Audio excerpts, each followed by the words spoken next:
Wanatuambia ya kwamba chama chetu kilikuwa kimekufa, twagojea tu siku ya mazishi.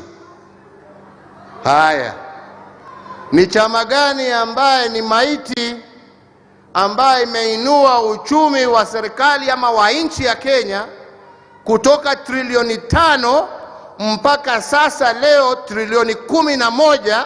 Ni chama gani hiyo? Ambaye ni maiti gani inaweza kufanya kazi hiyo? Watuambie. Kwa wakati ambapo tutakuwa tunawacha usukani wa nchi hii, tutakuwa na uchumi wa nchi ambao ni wa zaidi ya trilioni 13, ambao tunataka kuachia wenzingine waendelee kuzalisha na kujenga taifa letu la Kenya. Ni chama gani ambaye imewekwa kwa kaburi, ambaye imetoa nchi ya Kenya kutoka nchi ya 12 tajiri katika Afrika mpaka kuifikisha kuwa nchi ya 6 katika Afrika kwa utajiri, na hatuna madini, hatuna mafuta, hatuna gesi, hatuna mambo haya yote?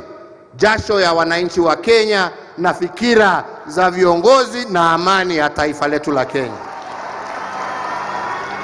Kwa wale ambao walikuwa wanafikiri kufanya kazi ni kufifia, kwa sababu kwa maruninga ni wao na makelele, kazi sisi tumetimiza.